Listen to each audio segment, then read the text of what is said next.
Good evening my all students.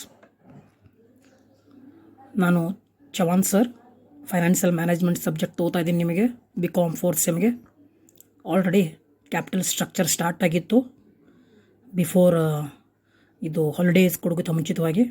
ಅದರ ಮುಂದಿನ ಪಾರ್ಟ್ನ ಕವರ್ ಮಾಡ್ತಾ ಇದ್ದೀನಿ. Already meaning, definition, features, factors ಎಲ್ಲ ಮುಗಿದಿದೆ.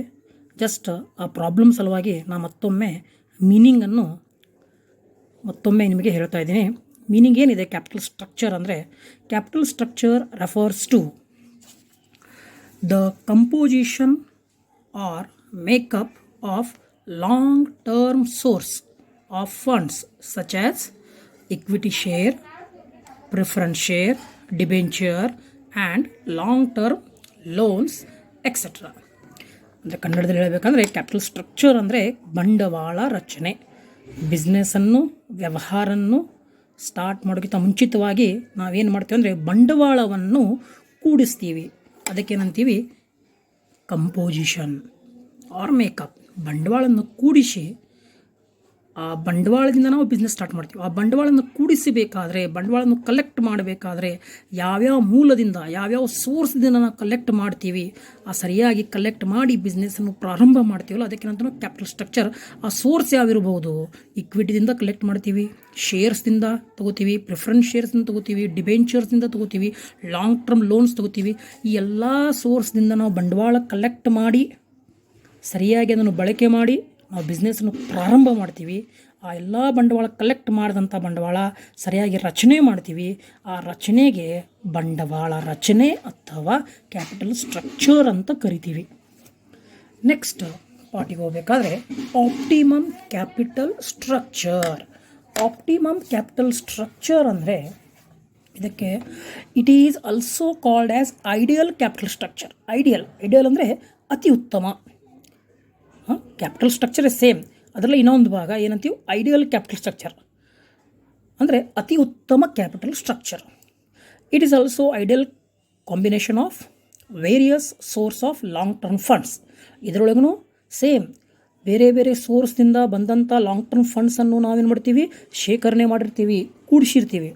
ಓಕೆ, ಆದರೆ ಇಲ್ಲಿ ಏನಾಗಿರ್ತದೆ ಅಂದರೆ terms of funds such as way as minimise the overall cost of capital, such as source of funds in such a way as to minimize the overall cost of capital and minimize the market, so maximize the market value of shares. ಅಂದರೆ ಇಲ್ಲಿ optimum capital structure ಯಾವಾಗ ಅನ್ನಬೇಕಂದ್ರೆ, ಅಲ್ಲಿ ನಾವೇನು capital ಬಂಡವಾಳ ರಚನೆ ಮಾಡಿರ್ತೀವಿ, ನಾವು business ಪ್ರಾರಂಭ ಮಾಡಬೇಕಾದ್ರೆ ಏನು ಬಂಡವಾಳ ರಚನೆ ಮಾಡಿರ್ತೀವಲ್ಲ ಆ ಬಂಡವಾಳ ಮೇಲೆ ಆಗುವಂಥ ಖರ್ಚು ವೆಚ್ಚ ಕಡಿಮೆ ಬರ್ತದೆ ಮತ್ತು ಆ ಬಂಡವಾಳ ಮೇಲೆ ಆಗುವಂಥ ಆದಾಯ ಹೆಚ್ಚಿಗೆ ಬರ್ತದೆ. ಅದಕ್ಕೆ ಕಾರಣ ಆ ಬಂಡವಾಳಿಗೆ ನಾವೇನಂತ ಕರಿತೀವಿ ಆಪ್ಟಿಮಮ್ ಕ್ಯಾಪಿಟಲ್ ಸ್ಟ್ರಕ್ಚರ್. ಅಂದರೆ ಗರಿಷ್ಠ ಮಟ್ಟದಲ್ಲಿ, ಅತ್ಯುತ್ತಮ ಮಟ್ಟದಲ್ಲಿ ಆ ಕ್ಯಾಪಿಟಲ್ ಸ್ಟ್ರಕ್ಚರ್ ಇರ್ತದೆ ತಮ್ಮ ಬಿಸ್ನೆಸ್ದಲ್ಲಿ. ಅಂದರೆ ಇಲ್ಲಿ ಆಪ್ಟಿಮಮ್ ಕ್ಯಾಪಿಟಲ್ ಸ್ಟ್ರಕ್ಚರ್ದ ಮತ್ತೊಮ್ಮೆ ಹೇಳಬೇಕಂದ್ರೆ ಏನಂದರೆ ಪ್ರಾಬ್ಲಮ್ ಇದರ ಮೇಲೆ ಡಿಪೆಂಡ್ ಇದೆ. ಆಪ್ಟಿಮಮ್ ಕ್ಯಾಪಿಟಲ್ ಸ್ಟ್ರಕ್ಚರ್ ಅಂದರೆ whatever the capital invested way as to minimise the overall cost of capital and maximise the market value of shares. ಅಂದರೆ ಅದರ ಮೇಲೆ ಬರುವಂಥ ವೆಚ್ಚ ಕಡಿಮೆ ಬರ್ತದೆ ಮತ್ತು ಅದರ ಮೇಲೆ ಬರುವಂಥ ಆದಾಯ, ಅದರ ಮಾರ್ಕೆಟ್ ವ್ಯಾಲ್ಯೂ, ಮಾರುಕಟ್ಟೆ ಬೆಲೆಯ ಶೇರ್ಸ್ದ ಹೆಚ್ಚಿಗಿರ್ತದೆ. ಆದ ಕಾರಣ ಇದಕ್ಕೇನಂತೀವಿ ನಾವು ಆಪ್ಟಿಮಮ್ ಕ್ಯಾಪಿಟಲ್ ಸ್ಟ್ರಕ್ಚರ್ ಅಂತ ಕರಿತೀವಿ. ಈ ಆಪ್ಟಿಮಮ್ ಕ್ಯಾಪಿಟಲ್ ಸ್ಟ್ರಕ್ಚರ್ ಆದಮೇಲೆ ಮುಂದಿನ ಭಾಗ ಏನಂದರೆ market value of shares. Market value of shares ಅಂದರೆ ಶೇರ್ಸ್ ವ್ಯಾಲ್ಯೂ ಮಾರ್ಕೆಟಲ್ಲಿ ಹೆಚ್ಚಿಗೆ ಎಷ್ಟು ಆಗೈತೆ ಅನ್ನೋ ಕಂಡುಹಿಡಿಬೇಕಾದ್ರೆ ಏನು ಸೂತ್ರ ಏನಿದೆ, ಅದಕ್ಕೆ ಸೂತ್ರ ಏನಂದರೆ ಇ ಪಿ ಎಸ್ ಅಂದರೆ earning per share. Earning per share ಅಂದರೆ ಈ ಅರ್ನಿಂಗ್ ಪರ್ ಶೇರನ್ನು ಫೈಂಡ್ ಔಟ್ ಮಾಡಬೇಕಾದ್ರೆ ಇದಕ್ಕೆ ಫಾರ್ಮುಲಾ ಏನಂದರೆ EBIT minus interest minus tax minus preference share dividend whole divided by number of equity share. ಇದು EPS ಅನ್ನು find out ಮಾಡುವಂಥ ಫಾರ್ಮುಲಾ. ಅಥವಾ ಇನ್ನೊಂದು ಫಾರ್ಮುಲಾ ಇದೆ, EPS is equal to earnings available to shares holder divided by number of equity share. ಈಗ next ಪಾರ್ಟಿಗೆ ಹೋಗೋಣ. Problem 10 ಮಾರ್ಕ್ಸಿಗೆ ಬರುವಂಥ ಪ್ರಾಬ್ಲಮ್ಸ್, ಎಕ್ಸಾಮಿನೇಷನ್ದಲ್ಲಿ 10 ಮಾರ್ಕ್ಸಿಗೆ ಬರುವಂಥ ಪ್ರಾಬ್ಲಮ್ ನೋಡಿ. Avinash Limited has a capital structure comprising equity capital only. It has 20 lakh, ಇದು 20 lakh ಇದೆ, 20 lakh equity shares of rupees 10 each. Now the company wants to raise 5 lakh for its expansion program. After considering the following 3 alternatives financial plan. First plan is 50,000 equity share of rupees 10 each. Second plan is 10% debenture of rupees 5 lakh. Third plan is 5,000 10% preference share of rupees 100 each. Show the effects of EPS under various methods of financing if EBIT is rupees 6,40,000 and the rate of taxation is at 50%. ಇದು problem ಮತ್ತೊಮ್ಮೆ ನಾನು ಕನ್ನಡದಲ್ಲಿ ವಿವರಿಸ್ತೀನಿ ನಿಮಗೆ. Avinash limited has capital structure. Avinash limited capital ರಚನೆ, capital structure comprising equity capital only ಅಂದರೆ ಅವಿನಾಶ್ ಲಿಮಿಟೆಡ್ದಲ್ಲಿ already business start ಮಾಡಿದ್ದಾರೆ. ಅವರ ಕಡೆ ಆಲ್ರೆಡಿ 20 lakh rupeesದ ಇಕ್ವಿಟಿ ಶೇರ್ ಕ್ಯಾಪಿಟಲ್ ಇದೆ. ಈಗ ಆ 20 lakh rupeesದ ಇಕ್ವಿಟಿ ಶೇರ್ ಕ್ಯಾಪಿಟಲ್ ಇದೆ. ಅವರಿಗೆ ಬಿಸ್ನೆಸ್ಸನ್ನು ಎಕ್ಸ್ಪಾಂಡ್ ಮಾಡೋರಿದ್ದಾರೆ, ಬಿಸ್ನೆಸ್ಸನ್ನು ಎಕ್ಸ್ಪಾನ್ಷನ್ ಮಾಡೋರಿದ್ದಾರೆ. ಆದ ಕಾರಣ ಅವರಿಗೆ ಮತ್ತೊಂದು 5 lakhsದ ನೆಸಸರಿ ನೀಡಿದೆ, 5 lakhsದ ಅವರಿಗೆ ಹಣದ ನೀಡಿದೆ, ಅವಶ್ಯಕತೆ ಇದೆ.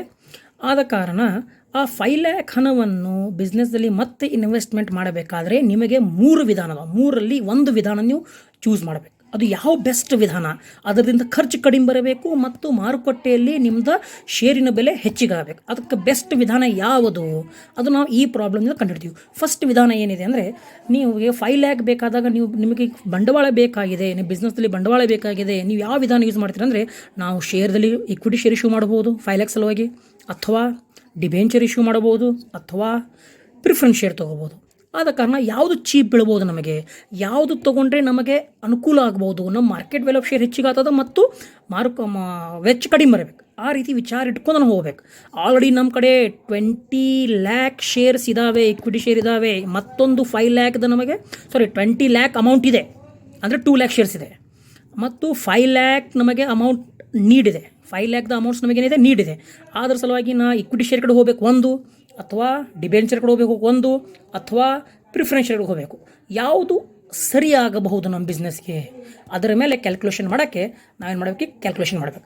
ಆದರೆ ಮತ್ತೆ ಮುಂದಿನಂತಂದ್ರಿ, ಯಾವ ವಿಧಾನ ತೊಗೊಂಡ ಮೇಲೆ ನಮ್ಮ EPS ಮೇಲೆ ಏನು ಇಫೆಕ್ಟ್ ಆಗಬಹುದು. Show the effects of EPS under various method. EPS ಮೇಲೆ ಏನು ಇಫೆಕ್ಟ್ ಆಗಬಹುದು ಅಂದರೆ, ಅರ್ನಿಂಗ್ ಪರ್ ಶೇರ್ ಹೆಚ್ಚಿಗಾಗಬೇಕು. ಆ ವಿಧಾನ ನಾವು ಚೂಸ್ ಮಾಡಬೇಕು ಮೊದಲು ಯಾವಾಗಲೂ. ಅದಕ್ಕಿಂತ ಮುಂಚಿತವಾಗಿ ಏನಂತಂದರೆ, ನಮ್ಮ EBIT ಕಂಪ್ನಿ EBIT ಎಷ್ಟಿದೆ, 6,40,000. EBIT ಅಂದರೆ ಪ್ರಾಫಿಟ್.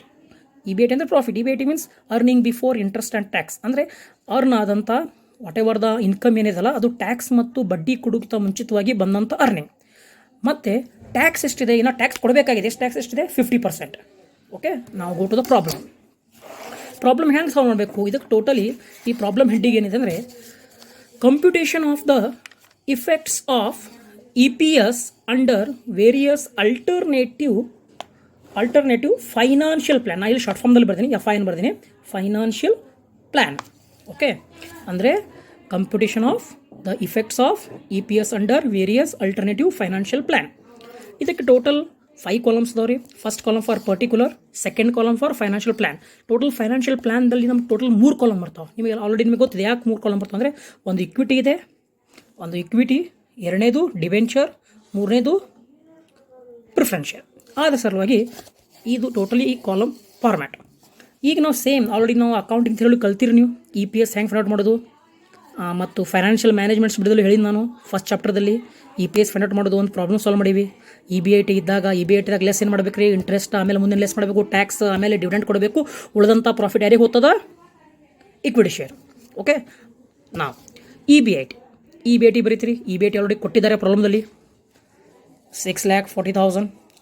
ಅದಕ್ಕೆ 3 ಕಾಲಮ್ದಲ್ಲಿ 6,40,000 6,40,000 6,40,000. ಇಲ್ಲಿ ಫಸ್ಟ್ ಕಾಲಮ್ ಏನು ಬರೀಬೇಕು, equity share, second column debenture, third column preference share. ಇದು ಆಲ್ರೆಡಿ ನಿಮ್ಗೆ ಹೇಳಿನಿ 640 640 640. ಸರ್ 3 ಕಾಲಮ್ ಯಾಕೆ ಪ್ರಿಪೇರ್ ಮಾಡತ್ತೀರಿ ನೀವು?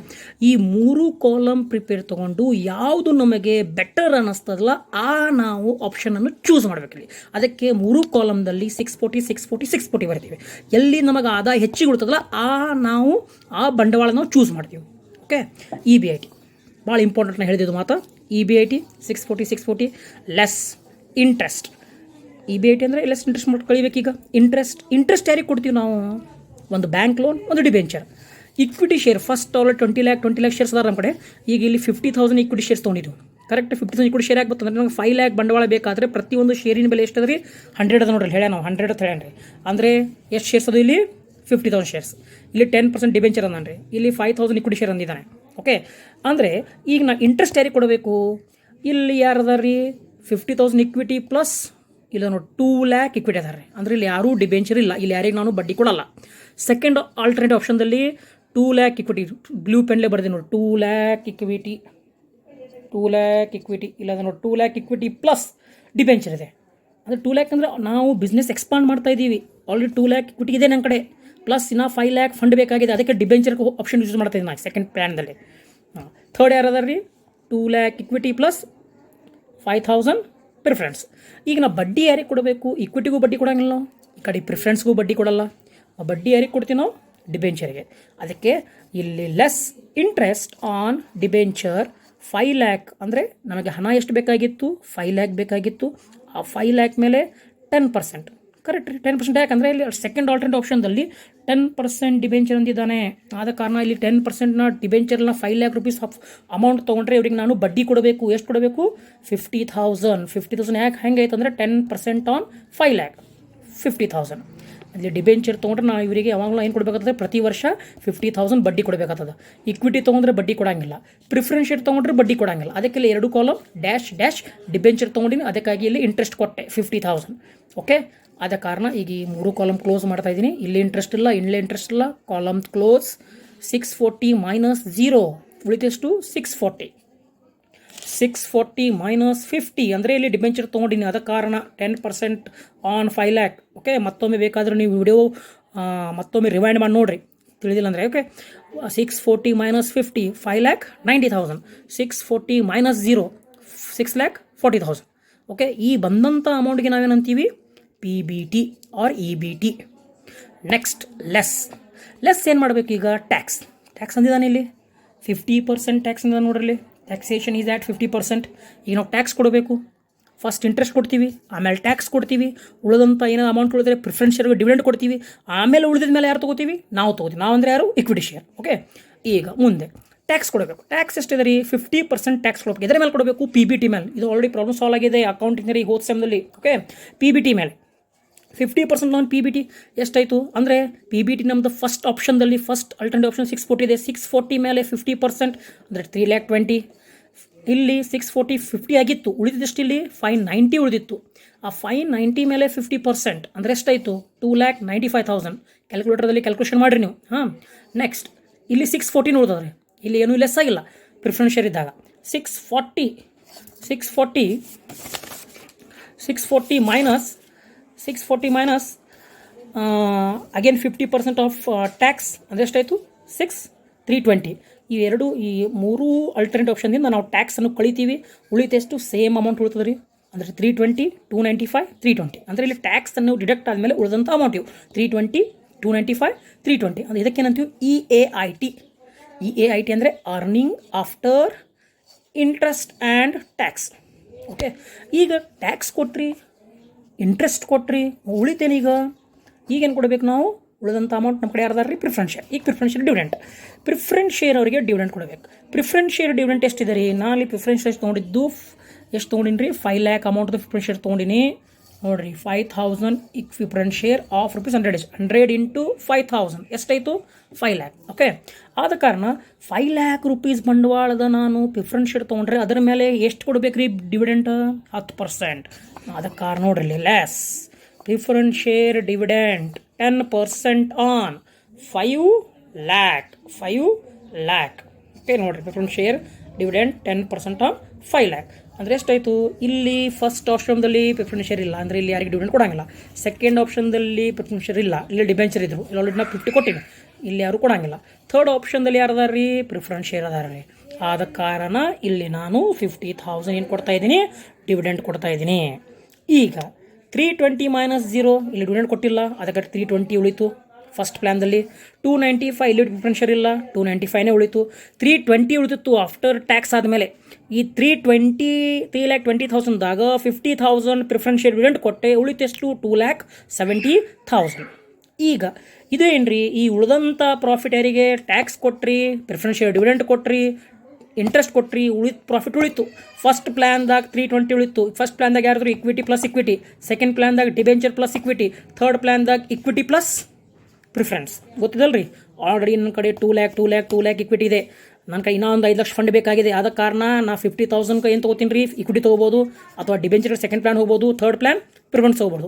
ಈ ಉಳಿದಂಥ ಏನು ಪ್ರಾಫಿಟ್ ಏನು ಉಳಿದಲ್ಲ 320, 295, 270 ಇಷ್ಟು ಪ್ರಾಫಿಟ್ ಉಳಿತು. ಈ ಪ್ರಾಫಿಟ್ ಯಾರಿಗೆ ರೀ? ಇಕ್ವಿಟಿ ಅವರಿಗೆ.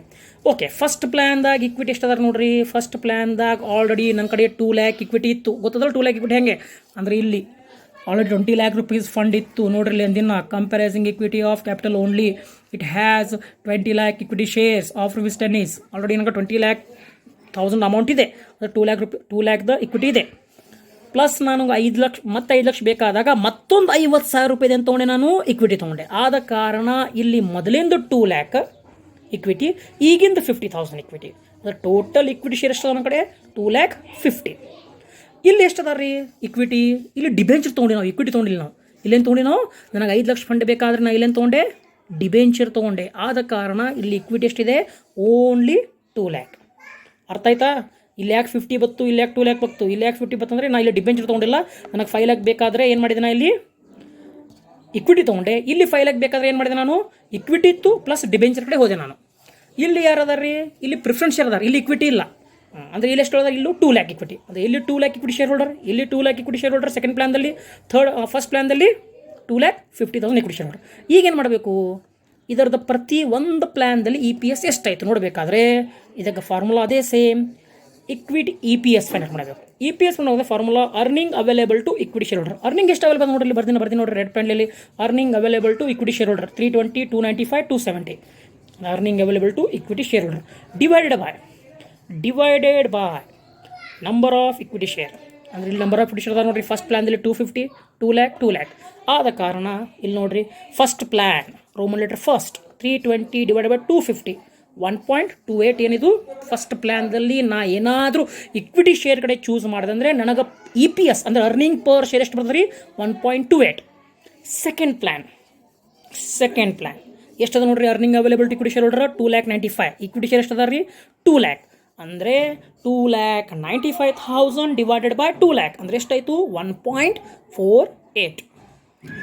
Third plan 2,70,000 divided by 2 lakh ಅಂದರೆ ಪ್ರಿಫರೆನ್ಸ್ ಶೇರ್ ಹೋಲ್ಡರ್ ಅದರಲ್ಲಿ 2,70,000 ಡಿವೈಡೆಡ್ ಬೈ 2 lakh ಅಂದರೆ ಎಷ್ಟಾಯಿತು? 1.35 ನೋಡಿ. ನಾ ಇಕ್ವಿಟಿ ಹೋದರೆ 1.28, ಪ್ರಿಫರೆನ್ಸ್ ಹೋದರೆ ಇಕ್ವಿಟಿ ಹೋದರೆ 1.28, ಡಿಬೆಂಚರ್ ಹೋದರೆ 1.48, ಪ್ರಿಫರೆನ್ಸ್ ಹೋದರೆ 1.35. ಅಂದರೆ ಈಗ ಯಾವುದು ಬೆಟರ್ ಅದು ನೀವೇ ಹೇಳ್ಬೋದು. ಬೆಟರ್ ಯಾವುದಂದರೆ ಇಲ್ಲಿ ಹೆಚ್ಚಿಗೆ ಯಾವ್ದು ಇರ್ತಲ್ಲ ಅದು ಬೆಟರ್. ಅಂದ್ರೆ ನಾ ಇಕ್ವಿಟಿದಾಗ ಹೋದೆ ಅಂದರೆ ನನಗೆ EPS ಎಷ್ಟು ಬರ್ಬೋದು ರೀ? 1.28 ಬರ್ತದೆ. ನಾ ಏನಾದರೂ ಡಿಬೆಂಚರ್ ಹೋದ್ರೆ ಅಂದರೆ ನನಗೆ ಇಕ್ವಿಟಿ ಎಷ್ಟು EPS ಎಷ್ಟು ಬರ್ತದೆ? 1.48. ನಾ ಏನಾದರೂ ಪ್ರಿಫರೆನ್ಸ್ ಹೋದರೆ ನನಗೆ EPS ಎಷ್ಟು ಬರ್ಬೋದು? 1.35. ಆದ ಕಾರಣ ಹೈಯೆಸ್ಟ್ ಏನಿರ್ತಲ್ಲ ದಿಸ್ ಇಸ್ ದ ಬೆಸ್ಟ್. ಅಂದರೆ ಇವು 3 answer according to calculation purpose ಎಕ್ಸಾಮ್ದಲ್ಲಿ ಚೆಕ್ ಮಾಡೋದು 3 ಆಪ್ಷನ್. ಆದರೆ ಮುಂದೆ ನೀವು ಒಂದು ನೋಟ್ ಕೊಡಬೇಕು. ಏನು ನೋಟ್ ಕೊಡಬೇಕು? ಯಾವುದು ಆಪ್ಷನ್ ನೀವು ಚೂಸ್ ಮಾಡ್ತೀರಿ? ನೀವು ಡಿಬೆಂಚರ್ ಹಾದಿ ಕಡೆ ಹೋಗ್ತಿರೋ, ಯಾವುದು ಹಾದಿ ಅಂದರೆ ಯಾವುದು ವೇ ನೀವು ಚೂಸ್ ಮಾಡ್ತೀರಿ? ಇಕ್ವಿಟಿ ಶೇರ್ ತೊಗೋತಿರೋ, ಡಿಬೆಂಚರ್ ತೊಗೋತಿರೋ, ಅಥವಾ ಪ್ರಿಫರೆನ್ಸ್ ಶೇರ್ ತೊಗೋತಿರೋ? ನನಗೆ ಬೆಸ್ಟ್ ಪ್ರಕಾರ ನೀವು ಯಾವ್ದು ಹೆಚ್ಚಿಗೆ ಅಲ್ಲಿ ಹೋಗಬೇಕು. ಅದಕ್ಕೆ ಕಾರಣ 1.48 ಬರ್ತಾ ಇದೆ. ನಾನು ಡಿಬೆಂಚರ್ ಕಡೆ ಹೋಗೋದು ನಮಗೆ ಬೆಟರ್ ಅನ್ನಿಸ್ತದೆ. ಅದಕ್ಕೆ ಇಲ್ಲಿ ನೋಟ್ ಬರೀಬೇಕು. ನೋಟ್ ಲಾಸ್ಟಿಗೆ in this case capital structure plan 2 ಅಂದರೆ ಇದು ಪ್ಲ್ಯಾನ್ 2. ಇದು ದಿಸ್ ಇಸ್ ಪ್ಲ್ಯಾನ್ 2. ಓಕೆ, ಇದು plan 1, plan 2, plan 3. Plan 2 means ಬ್ರ್ಯಾಕೆಟ್ದಲ್ಲಿ ಡಿಬೆಂಚರ್ ಬರ್ತೀನಿ ನಾನು. Debenture may be recommended. It gives highest EPS 1.48. ಅಂದರೆ ಡಿಬೆಂಚರ್ದಿಂದ ನಮಗೆ EPS ಹೆಚ್ಚಿಗೆ ಬರ್ತಾ ಇದೆ. ಅದಕ್ಕಾಗಿ ನಾವು ಇದೇ ಚೂಸ್ ಮಾಡಬೇಕು. Okay, thank you one and all. ಏನಾದ್ರು ಡೌಟ್ಸ್ ಇದ್ದರೆ ನೀವು ನನಗೆ ಮತ್ತೆ ಈ ಗ್ರೂಪ್ದಲ್ಲಿ ಮೆಸೇಜ್ ಹಾಕಬೇಕು. ಮೆಸೇಜ್ ಕಳಿಸಿ ನಾನು ನಿಮಗೆ ಅದಕ್ಕೆ ರಿಪ್ಲೈ ಕೊಡ್ತೀನಿ. ಓಕೆ.